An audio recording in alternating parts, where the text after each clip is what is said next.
Hello, everyone. This is Lucas Rees. This is another episode of React Roundup podcast. And today we have our guest, Florian Rival. Hello, Florian. Hi. Hello.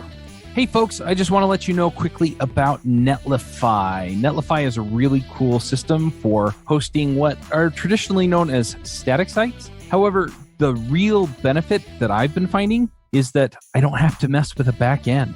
I can just set things up. I build the website out. I've been using a system called WebAssembly, and you just deploy it. And then anything that you have that you want to do, you can do on the front end. So if you want to pull in some kind of database with Firebase or something else, if you want to collect form data, Netlify provides all kinds of services that make it easy to do all that stuff. If you're trying to do serverless, they have a really, really neat serverless setup that will allow you to deploy your websites without having to deploy a backend, and it'll do some of the work for you. I just love it. So if you're looking for a way that you can actually deploy a website that only has front-end technology in it, gives you all the tools that you typically need for the back end without having to actually program the back end, then give them a try. Go check them out at netlify.com. So, Florian, first of all, tell us about your background, who you are, what do you do, and why did you become world famous? Well, sure. I'm currently a software engineer at Facebook, so working and living in London since about 1 year. And previously, I've been working quite a lot with React Native, making mobile applications while I was working in Paris.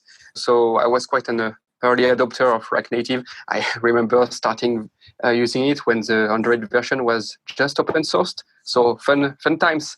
And in my spare time, I'm making a game engine. It's called gdevelop, and it's an application that people can use to create games without having to program. So there is some kind of visual programming, and that I think it's quite interesting. And I've even done a game with it. It's called Lil Bub Hello Earth, and it's available on iOS, Android, and on desktop, and it's made so all in JavaScript actually.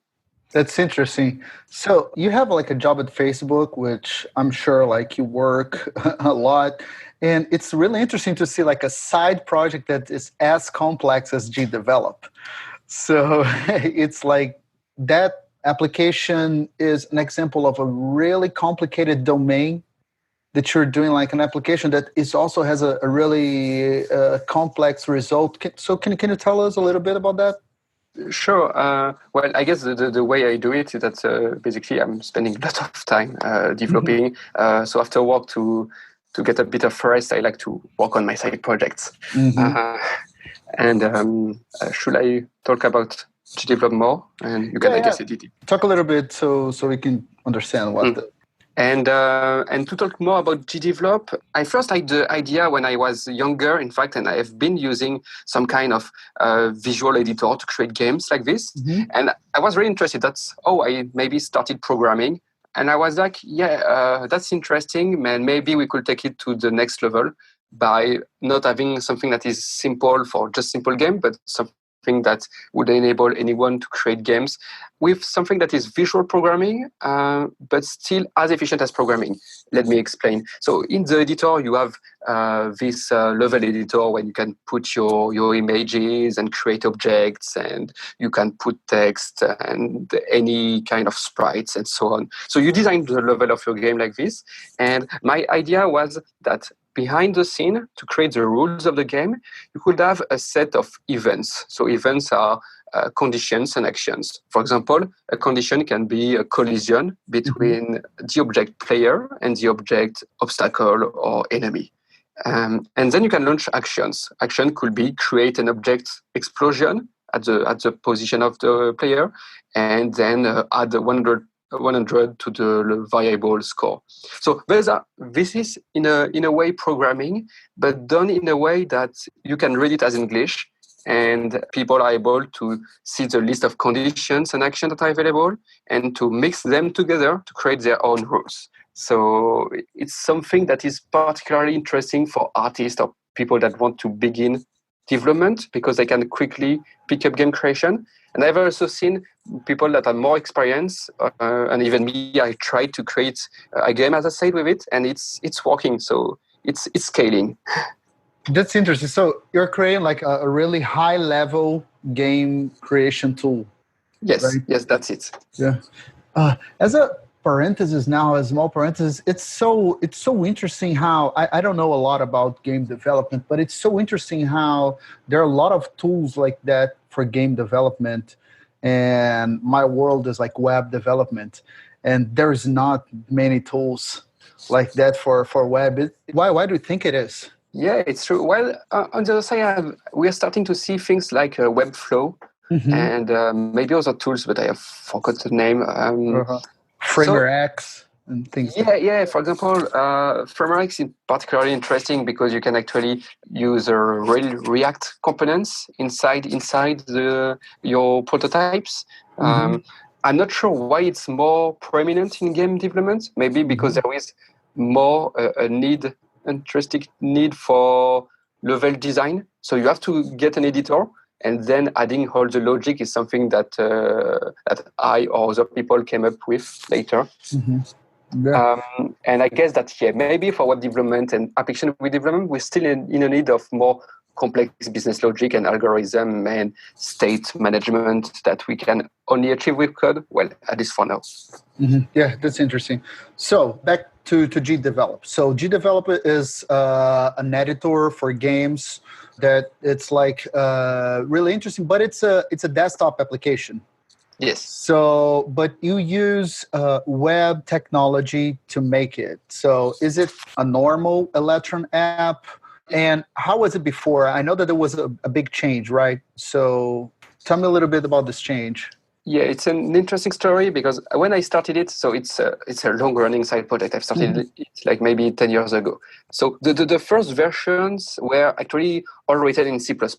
And I've been searching for a cross-platform way of making interface. So I settled on something called WX Widgets. It's a library in C++ for making cross-platform applications. Okay. It was working kind of well. I mean, for years, the editor was written in this and was outputting native games, so compiling C++ on the fly. So all the events that you were creating were compiled to simple C++ code.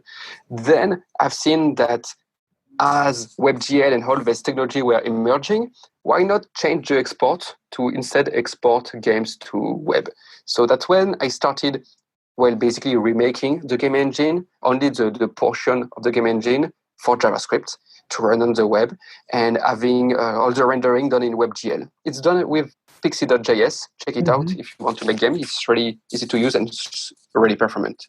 So that's how it went again for a few years. And at some point I was like, okay, I've been using React and React Native a lot to make applications for tons of people and startups or big companies. Would be interesting if we could use it for making this desktop application. We are seeing more and more web applications like Google Doc, even the Spotify UI on desktop is done in HTML, CSS, and JS. So I was like, let's try to see if we could reuse what I have and run it in a web browser or run it in Electron so that I still have an application that can access to the native file system. Yeah, if I'm not mistaken, the whole Microsoft Office is now JavaScript, right? So yeah, they're working with React actually for the Office UI. Yeah. At least on the web. I've seen that the new Outlook web app is in React. First thing that I've done when they publish it, that I open it and look with the React debugger, and it was React. I was really happy. That's amazing. So you were starting to export games to the web, and then you start thinking like, why do I not write the editor itself in the web? So exactly. What was your goal? Was just be like as universal as you can so people can run wherever? Or do you think like the actual like developer experience of the web is better than the one? Yeah, it's a mix of this reason. So we often see the reason of the developer experience. It's true, and it's a really big advantage. I can explain more about this later, but having things like Storybook or development where you auto-reload your components, that kind of things make you super fast. But the idea was also that I believe that I could do a better app using web technologies than what I had before. So I had a few problems. If I had not, I could have continued on the native toolkit. My main problems was that, development was slow, and honestly, all the UI and the UX of the application could have been improved quite a lot. I was limited to all UI components, and for example, there was not this notion of components, so I have to design every dialog and window from scratch every time. So I couldn't reuse things and make. So it was harder to make an experience for the user that was really streamlined. It was still the old way of making UI with a lot of window opening, not a lot of reusability. So that's how I was. I started to think maybe web technologies could help. Oh, that's interesting. So another small parenthesis here. Sometimes we are, as web developers, we're like too like inside of our world, and we look at the flaws of our world. It's very close to us. Like we're always like complaining about things like, oh, I need to bundle things. Oh, the browsers are different. But you're right. Like if we compare to other worlds, there's so many good things about web development today, right? Than like comparing to like a native developed C++ development. People like the feedback loop is really tight, and we have all these good frameworks to work with components. So it's interesting. Yeah. You said the proper word with feedback loop. I guess that's something that is really important when you want to get speed while developing. It's to get a quick feedback loop. And it's true that sometimes I see that people are struggling with bundlers and so on, and I've been too. Everyone has been. But still, when you see it from the outside, it's not that bad. For example, I've been looking at and I've been impressed by the NPM ecosystem. Again, we are a lot of times saying, "Oh yeah, JavaScript, you installed thousands of packages," and I agree that there can be some security concerns. But on the other side, if we're able to tackle this problem of security, then we are left with an ecosystem of thousands of packages that can rely on each other, and so you can build new things on top of each other. It's the dream of open source that we finally manage to get, and it's not something. Now when I'm back to doing some C++, I'm like, wow, I miss a package manager to easily share code. I cannot share a simple function that take a URL and make a slug of it. It's simple. It should be in a package manager, and I don't care if I rely on tons of other modules because they are done in a better way than what I would do by myself. Web development is perfect. That's interesting. Okay, so you chose like to use web technologies for gdevelop. So I understand that. So my view, if you're telling me that, my first concerns would be, okay, so you have a C++ application and you're rewriting it in React Web to use an Electron. So my first concerns, okay, so we know that probably your application is very like graphics intensive in a way that is not like forms here and there. So it's like you're actually like creating a bunch of images. And we know that sometimes JavaScript and the DOM cannot be as performant for that situation. And React on top of that can, like the virtual DOM algorithm can make things even slower for this particular use case. So you're not going full web, are you? Full JavaScript, I mean. Yeah, I mean, that has been my fear for a bit of time. So at some point I was like, okay, as I said, web development and web technologies are getting to a state where they are really powerful. Why not trying to rewrite the application all in JavaScript and React? So first thing was like, I've done a lot of business logic in a way, all the classes to describe the structure of a game and all the tools to take this game and compile it to JavaScript. All of this is the game generation, basically. I cannot do it again because basically I'm going to break all the backward compatibility, make tons of bugs, and I have something that is already working. So I was more interested in redoing the interface. Still, as you said, even on the interface, at first I was like, okay, is React and JavaScript and the DOM are they going to scale for my use case of having an application where you can open a window with another window on top of it? It's maybe not the best practice when you're making a website. But still, in my case, I'm not making a website, but I'm making an application.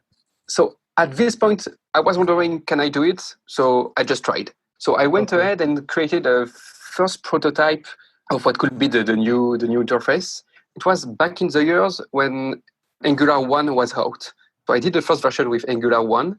Oh, wow. And it was working. So the idea that I did more or less a similar interface in Angular 1, it was very limited compared to the native application that GDevelop was at the time. And the idea was everything that was in the existing C++ code base of GDevelop, I removed everything that was related to the interface. So I was done with only the core classes, the classes that are describing a game and allowing to move it to a JavaScript game. And using these classes, I run a compiler on it, which is called Mscripton. Mscripton, which is a project made was started at Mozilla. It's a really interesting project that takes your C++ code, run it to a compiler. It's a LLVM, so Clang, a C++ compiler, and outputs WebAssembly. And at this time, to be precise, it wasn't WebAssembly. It was ASM.js, which is a subset of JavaScript that can be run by browsers because it's JavaScript, and that can be optimized by browser to run at more or less a native speed.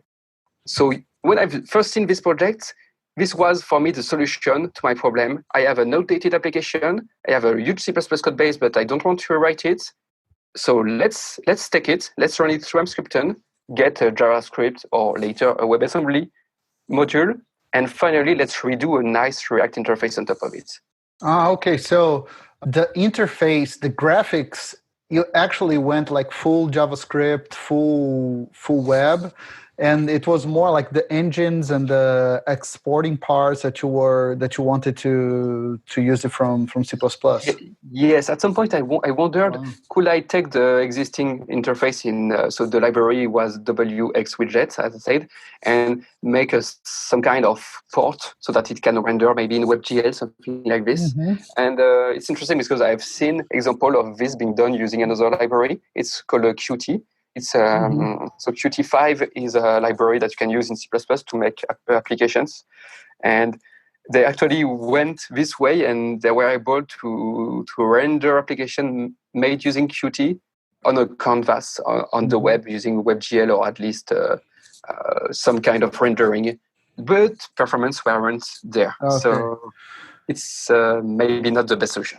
Okay, so that's interesting. So we have two issues here. So we have, first of all, you have the integration with your C++ code for logic, and then you have the React interface. And now that you tell me that it's like full React interface, I'm really impressed with the performance that you got to it. So two separate subjects. Let's start with the WebAssembly one. So today, how are you using your C++ code in this web application? So both subjects are interesting. Let's talk about the direct performance later. In the case of WebAssembly, so I still have on the repository of the application all the core that is in a folder called core, which is 100% C++, and that contains, as I said, all the business logic in a way. So these classes, you can, once you've removed everything that is related to the file system and to the interface, it's more or less a bare bones C++ code with classes doing a bit of logic. And this, you can run it through Mscripton. So Mscripton, when you want to try it, you download the SDK, install the latest development tools, and then you have something called EMCC, which is a compiler that you can run on a C or C++ file. And instead of outputting an executable file, you get the WebAssembly module. So that's basically how it works. In my case, I was using a tool called CMake, which is kind of well-known in the C++ world. Lots of projects are using it as a tool chain for building the project. So in my case, I modified the CMake project to use EMCC instead of the classical GNU compiler or Clang. So by doing this and doing I must admit, quite a few adaptations. You get some module that is running. This is only the first part because, yes, you need to run your code, but you need to interact with it. And that's where you have to do bindings. So bindings is not something new. You can do them in Rust or any other language that are compiling to WebAssembly. You have to do these bindings. So here, I could explain more, but basically you go through your classes and write in another language the interface of your classes, and Script 10 will be creating the same classes in JavaScript so that you can call to the WebAssembly world using them. Ah, that's interesting. So you write in the C++ file, you write how you're going to expose it to the outside world. Yeah, there are multiple solutions. There is one called mbind that is doing this. So you write your bindings in a C++ using macros and some kind of dark magic. At the end, you get something that is outputting JavaScript classes. Okay. And there are other solutions. In my case, I've used something called WebIDL. It's also bundled with Script 10. You write the interface in a Java-like language, and then same thing. And Script 10 goes through your classes and create the glue code that is calling C++ web, that is calling WebAssembly from JavaScript. I'm going to chime in here real quick. Please. I got here a little bit late. Sorry about that. I had to run and get some blood drawn. And this was the only time I could do it because I had to do it fasting. And I had to drive my kids to school. But anyway, so one thing that I'm trying to figure out here, and you may have already talked about this, is how this all connects to React, right? Are you writing React in C++ then? Or, how does this all tie together? Yeah. So the idea was from this native application that was existing, I could use web technologies to port it to the web and to have it redo it in a way on the web, because I've been using a lot React and React Native to make application, and I was like, the approach of React is better, and I think that now that I have this native application but that is getting old and dirty, could I port it to the web to have a game engine, a game creator that is running on the web with an interface made using React, which is much more efficient to develop. So that's why I was searching, and that was the first part that we were talking about a way for not rewriting everything, because thanks no. So remaking the interface in React, I was feeling that it would be a good thing, because honestly, the UX of the whole application, it was terrible. So let's remake the interface. But still, I need a way to connect this with my existing code base. I don't want to rewrite all the core, the classes that I'm doing the EV logic. This episode is sponsored by Sentry.io. Recently, I came across a great tool for tracking and monitoring problems in my apps. Then I asked them if they wanted to sponsor the show and allow me to share my experience with you. Sentry provides a terrific interface for keeping track of what's going on with my app.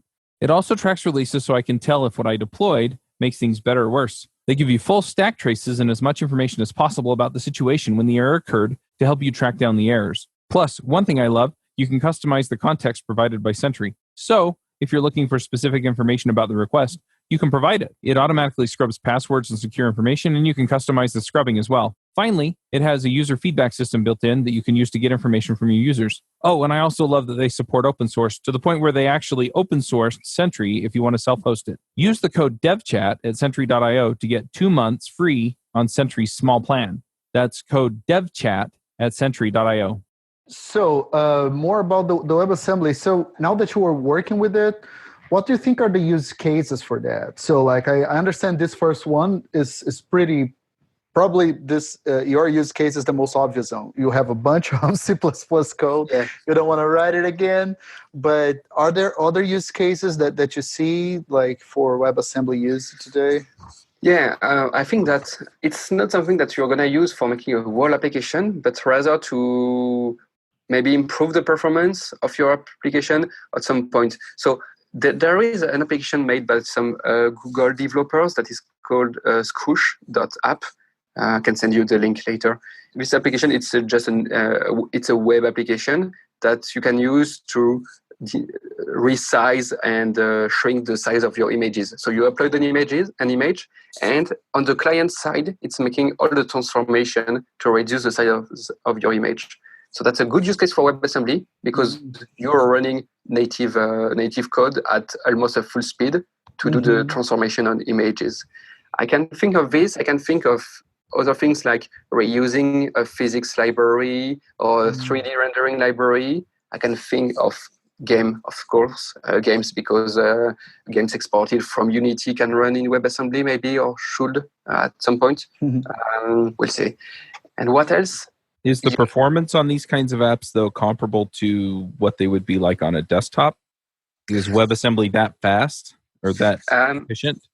Not sure about the latest benchmarks, but I remember that at the time it was not WebAssembly but ASM.js. You could get something that native was twice as fast as ASM.js. So that means that you were still half of the performance that you could get, but not 10 times. It was only twice below the peak performance. I hope, I've not checked it, but I hope that WebAssembly is now on par with native, maybe 1/3 slower. I have to check. Depending on the app, it may or may not matter too. So probably like if you're not rewriting Red Dead Redemption, probably it's not. Yeah, that's right. That's interesting. Also, like since you're still like inside a browser, maybe there is a cost that you cannot avoid there, right? I think we will never be as fast as a desktop application, but we'll be fast enough so that nobody's scared. So for a game, we are actually caring because every frame per second is important. In my case, it was for running more or less the business logic, and I think that most applications we're doing are not that concerned by performance, except when it comes to animation of this kind of things. But WebAssembly is for running, EV computations, basically. Nice. And this EV computation, 1 second more or less, that should be fine. If for animation or games, yes, there is surely improvements to be done. I don't have any experience with WebAssembly, but one thing that I imagine is that maybe the amount of code that you deliver is really large, because our web applications today, they're like absurdly small if you think about it. Even if you have like a 1 megabyte application that we think like, oh my God, it's a super sin to have a 1 megabyte application. If you think about what these web applications do, 1 megabyte is like nothing, right? I imagine that if you're delivering WebAssembly stuff, you need to deliver a lot together because you're not leveraging the web APIs and stuff. So are the bundle sizes like... Yes, that's a concern. Code splitting and all of those nice things that we can get using Rollup or Webpack or any bundler, and that you can use in React or other frameworks. At least for now, we can't get them in WebAssembly. So in my case, I'm sending a payload of maybe more than 1 megabyte during application loading, containing all the WebAssembly code. Honestly, I don't care too much because I'm not, a news website that must load really fast. It's a full-fledged application. So the user is waiting 1 or 2 seconds more.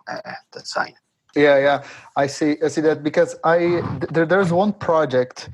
I don't have the name of the project here now because we use a lot of C# for backend at ZocDoc, the company I work for. And there is one project that is C# compiles to WebAssembly. But the interesting thing is, like, you can use like the DLLs and everything that you have today. It will compile to WebAssembly. But all this code was not written with like bundle size in there. So you're getting like code that was written.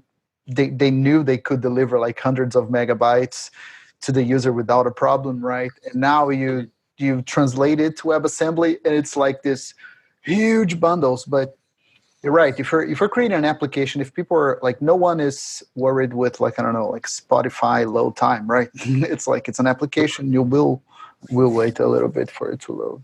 Yes, you have to make sure that your bundle size is not impacting you too much. And for this, it depends. I know that if you're writing Rust and compiling to WebAssembly, they have an option to exclude the standard library. Oh, nice. But again, it's a difference that we can see between native world and the web world. We are used to have much smaller modules in the JavaScript world. And in native, it's fine to have a library with tons of things. I think things will evolve as it's easier to write WebAssembly, but for now, it's still an issue. Nice. Yeah, but if you're only delivering 1 megabyte in your first bundle, I think that's amazing. That's already comparable to a lot of. I think it's a bit more, but it's fine, and it's JZipped. So the real file, when it's uncompressed, it's 3 or 4 megabytes in WebAssembly. It was more in ASM.js. It was like 5 or 6 megabytes. So it's becoming to be a lot, but compressed, it's okay. And again, for an application, it's only a few high resolution images to load. Nice. Now, slowly going to the React part. I just love that this is the Java pipe dream, right? It's supposed to run everywhere, including in the browser. And people moved away from Java applets pretty early on. And yeah, now you're writing C++ applications and deploying them to the web. That's just cool. Isn't it? Yeah. I think, just an anecdote, I think that the first time I ran the bundle in Chrome, in the debugger, and I could see the output of the console, not in C++, but in Chrome, I was like, oh, that's the end. I stop everything. Are there any browsers that this doesn't work in?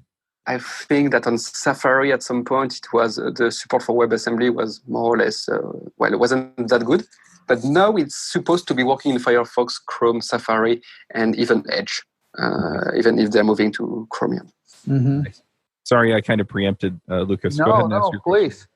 Question. But if you're delivering an application in Electron, you don't need to worry. For the GDevelop is there is an online demo where bundle size is important, and there is a full application. And in the case of the full application that is packaged using Electron, I care even more about the size of the WebAssembly module. Yeah, that's really cool. So going a little bit more to the React side of stuff, how did you find React and your WebAssembly code? How did it work together? Like, how are you calling WebAssembly code from React and things like that? Yeah, so when I started working on the project, my idea was I'm gonna redo some part of the app to see if it's working well, if it's scaling, if I don't have performance issue. And the first thing was, okay, I have, for example, a class called project in C++ that is defining what a game is, so containing the whole structure of the game. How can I create this in JavaScript and then use it to display information, for example, about the game? So I told about bindings previously that you have to write for your classes. So once you have your bindings written and the thing compiled to WebAssembly, you have a module that you can instantiate in JavaScript. And when it's initialized, then you can call your module dot the name of your class, and you can use new on it like an ordinary class. So my idea was I'm gonna build all the window and the controls that I had in the previous application. I'm gonna build them back using React, and I won't use any state management system, but I will store inside the state of my components the WebAssembly object that I'm creating. So for example, at the top, at the root of my application, I'm creating a new project and storing it into the state and then passing down to components that can use them like the old C++ class. Okay, so but the C++ stuff is not like garbage collected by JavaScript, right? The memory management is a pain. So by a pain, I mean, when you're creating something, so you're in a React component, your own component did mount, or now using an effect hook, you can instantiate a new WebAssembly object. And you have to be sure that either at the destruction of the hook or when the component will unmount, you have to be sure to call module.destroy and passing your object. Otherwise, in the WebAssembly world, there is you can imagine the WebAssembly as a large array containing all the memory and of the object. And there, if you don't call destroy, then the object is living there forever. Wow. It's a memory leak, basically. So yeah, actually React is kind of useful. When I started with Angular 1, I had a lot of problem with memory leaks, but it was just a prototype. When I started the real stuff in React, it was much easier because you have this lifecycle hooks, and now you have effects, and you are 100% sure that React will run it because it's really deterministic. It's really interesting because the C languages do this, right? Where it's, you malloc and then free, or you, Yes. I think Objective-C had, I can't remember the term, but anyway, you had to release objects when you were done with them. And yeah, it's just interesting to see this where now we're getting back into the web world with WebAssembly, and people assume that it works sort of like JavaScript where it is garbage collected. And but it's not.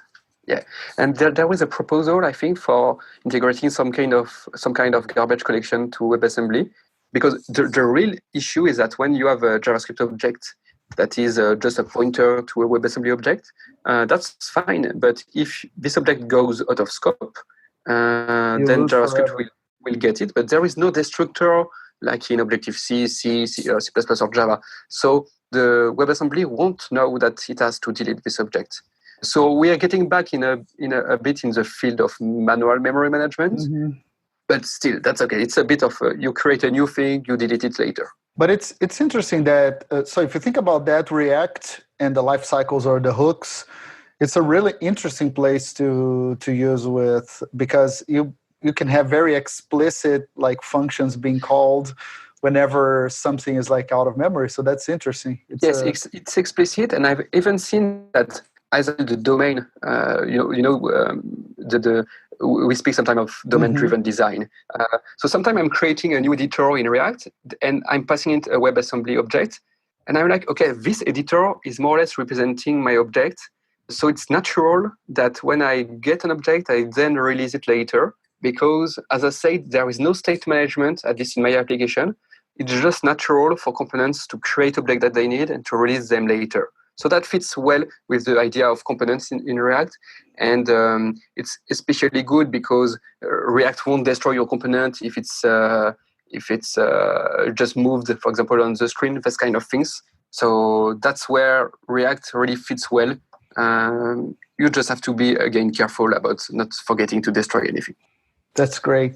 So speaking about the UI now. So the UI is really impressive, and the performance of the UI is really impressive. Something that I believe most people who worked with web UIs would look and say like, this is not like naive DOM manipulations or something like that. So can you talk through like some of the issues that you came across and some of the solutions that you found? Yeah, sure. I have several ideas in mind. The first was, it wasn't me actually. The first is that when I started the application, I didn't want to rewrite all the UI components. There are a lot for the native application like the one I had. Like you can have context menus, you can have a list of hundreds of elements, you can have search bars, and so on. So I went to the React ecosystem and I've looked at what is available as components libraries. So I've seen that there are things like Material UI, React Toolbox, Blueprint, and much more now, I guess. And my idea was to pick some that was efficient and containing a lot of ready-made components for me, and that was customizable so that I can still have a look and feel that was more the one of a native application rather than the one of a website. In my case, I've chosen Material UI, and I've been, to be fair, I've been impressed about the quality of this library. It's working super well. You have tons of components using the material design, but also that can be customized to be like something totally different. So make sure to check it out. If you're making a React app or just even a React website with code splitting, it's lightweight and really, really well made.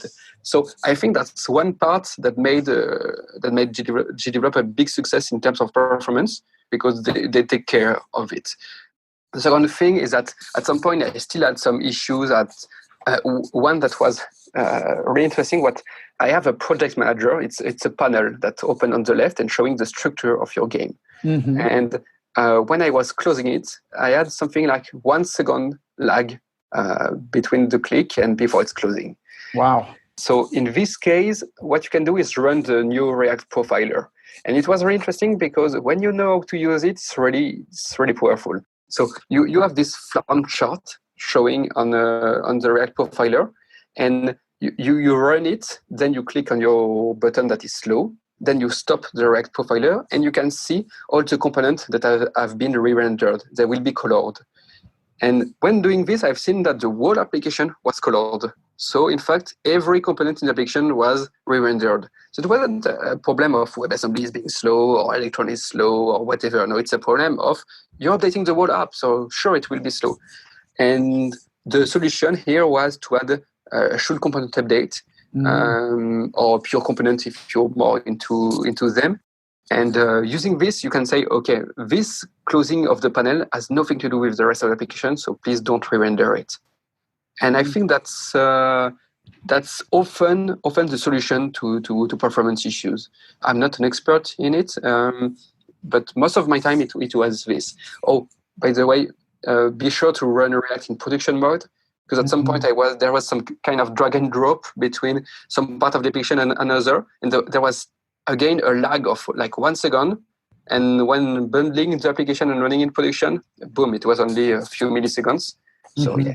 That's interesting. Yeah, not only the flame graph, but also when you in the React debugger, when you ask to see like what is being re-rendered in your screen, right? And then you interact with the part and you see that your whole application or like a whole like thing that has nothing to do is like re-rendering, and then you'll fine tune that. Yeah.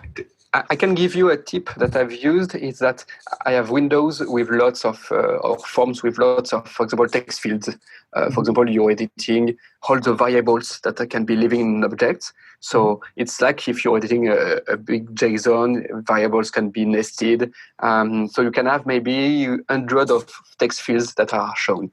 And it's really webbish and laggy when you write a character and you have to wait for half a second before it's appearing on screen. And in this case, it's because, again, I was updating the whole component. So I've made a component wrapping the text field of Material UI, which is called a semi-controlled text field. And the idea is you can do it, you can take a look at the source code in GDevelop, but it's really simple. It's just a component that takes as a prop the value. Then when you make a change, it's not calling an onChange method. It's updating the state, its own state with the new text, so that it's super easy because there is only one text field to update. So you're back at native speed. And then when you press enter or blur the field, then you call the onChange that will update the component. So it's just differing updates. And doing this, I think that I improved a lot of the application because I'm using a lot of text fields. Yeah, that's it. Or even a debounce if you don't want to use it. Or debounce.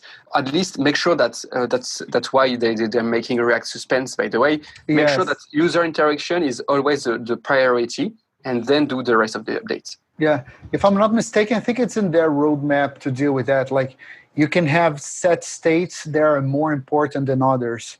Oh, yeah, right? Yeah. They're making things that are already so far ahead of what we are thinking about that sometimes I think that, they have thought about it a lot.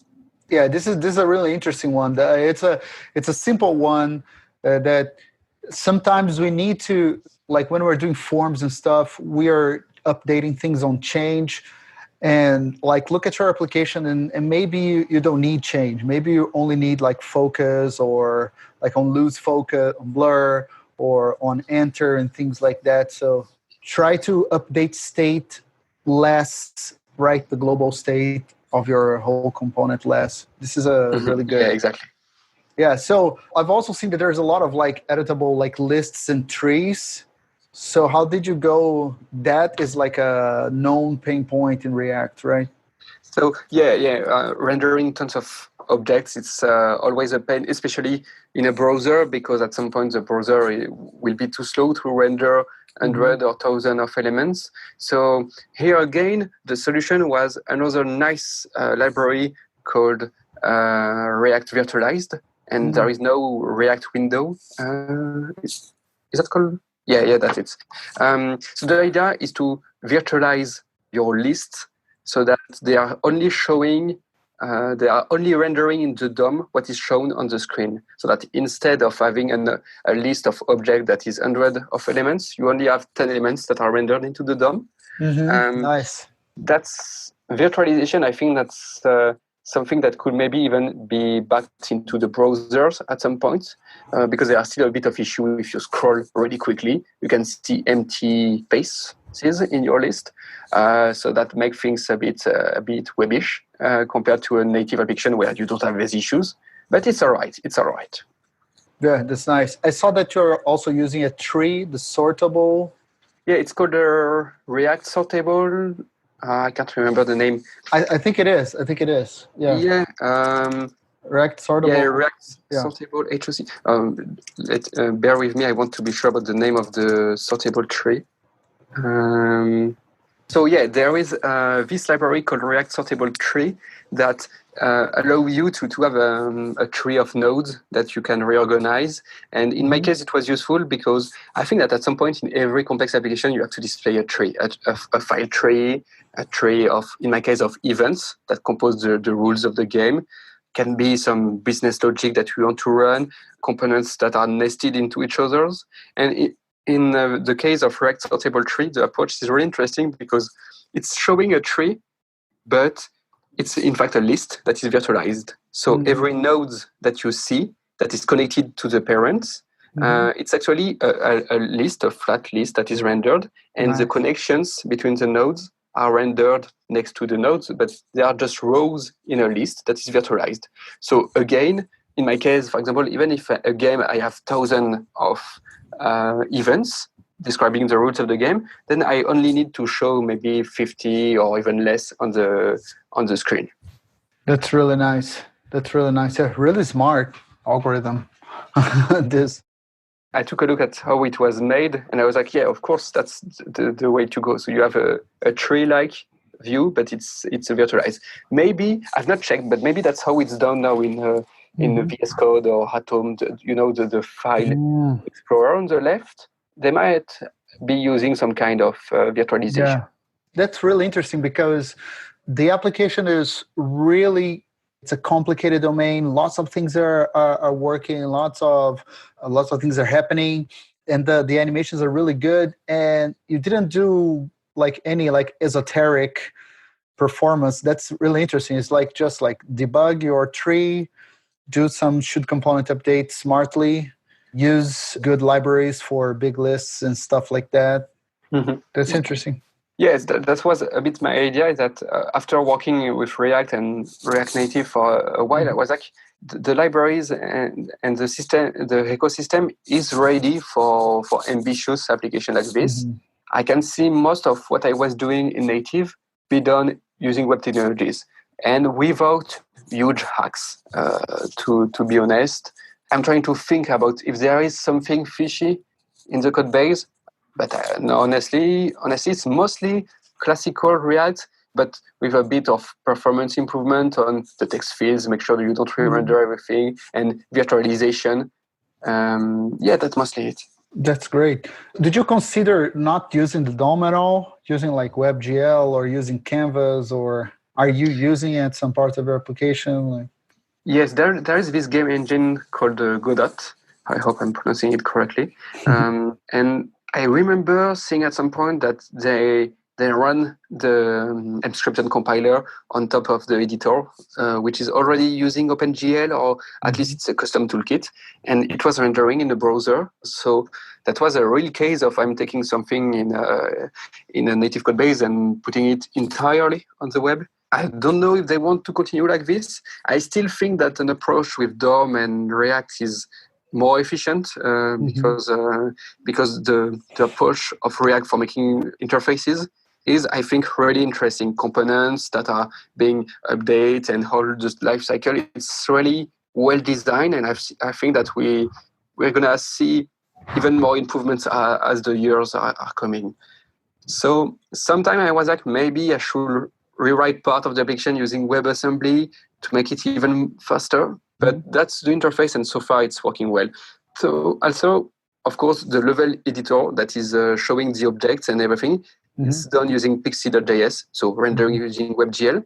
But it's natural because it's a level editor, and it's the same library I'm using to render games on in browsers when you export or preview them.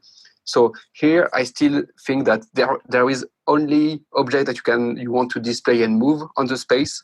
So you can go with WebGL. Yeah, that's nice. Yeah, Pixie, it's Pixy, right? Yes. Yeah, that's nice. Do you have any other questions, Max? No, I don't. I Yeah. really want to dive into this. I guess I do have one other question, and that is that, and this kind of harkens back to mscripton and LLVM and getting to WebAssembly. So any LLVM language that you want, you can write and have it compiled to WebAssembly. Yeah, I think so. I've only used C++. I think that's the main use case. C is working, and possibly anything that compiled to an LLVM intermediate representation should be compiled in WebAssembly or anything. And speaking of other language, I've seen this interesting assembly script language. It's a more or less TypeScript with a bit more of type of annotation that can be compiled to WebAssembly, and it's lightweight. And yeah, maybe at some point I could rewrite part of the game engine, which is in JavaScript, in assembly script or something like this, so that I could now have games that are running in JavaScript, WebGL, and WebAssembly. That's the next step. Very cool. Yeah, that's really cool. This episode is brought to you by TripleByte. Applying to programming jobs sucks. You have to put the right keywords in your resume, you spend hours and hours on the phone screens and take-home projects, and that's assuming the company even responds to your application. Well, if you're a software engineer, TripleByte can help.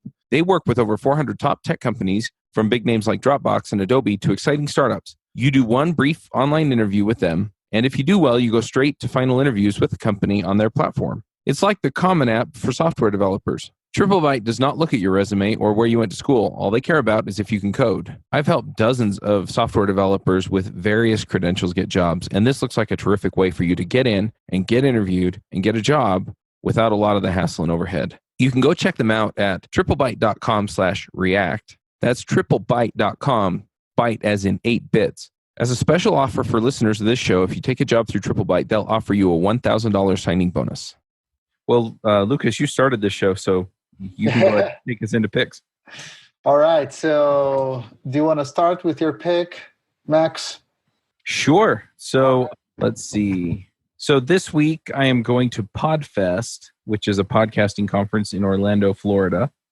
And I'm pretty excited about it. I'm actually flying to Orlando tonight as we record this. Nice. And yeah, it should be really fun. I'm assuming I'm going to see a whole bunch of people that I've, seen at the other podcasting conferences. But yeah, and I also have a couple of friends that are speaking, so really looking forward to it. And so this Monday was my wife and I, we had our 14th wedding anniversary. And, nice. So we went out to dinner. We went to kind of a nice restaurant. And then, we went to a romantic movie, and that was Alita Battle Angel. So it was a terrific movie. It was so good. So I'm going to pick that as well. I guess it's based on a graphic novel, and I've been trying to figure out where to get a copy of it, but I don't want like a hard physical copy. I just want something I can read on my iPad. But yeah, the movie was terrific, and I'm really hoping they make more of those. I'm going to pick that. Nice. Yeah, so let me tell my picks for the day. So usually I always have like a programming software related picks, but this time is different because now I have a newborn baby here at home. So I've been 100% of my time with her. Like this podcast is the only time I'm not with her. She is the most delicious thing in this world. So I've been mostly doing baby stuff. And so my non-development pick is, a lot of time I talk to people. I've been living in the United States for about 1 year and a half. A lot of time I talk to people from the United States about food. People tend to say like, oh yeah, food from around the world is so good. American food is not that good. So my pick today is like, American food is amazing. I'm having a lot of like American breakfast. The American breakfast sausage with 2 eggs. This is food from heaven directly to us. So this is the best meal one can have, is like a good sausage with 2 eggs and toast. This is amazing. I love the American cuisine. So that's my pick for the day. I'm just going to throw in on that. Skip the toast. I've been doing keto. That's it. And that's what I do. Yeah. Yeah.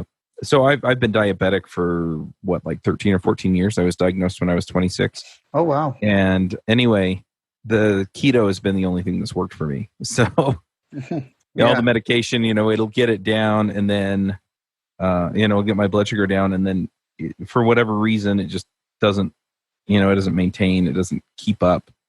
And sticking on keto has worked for me every time that I have done it and stayed on it. So that's great. So Great a plus story. one on that, the bacon and eggs or sausage and egg. Yeah, that's gold. I love that stuff.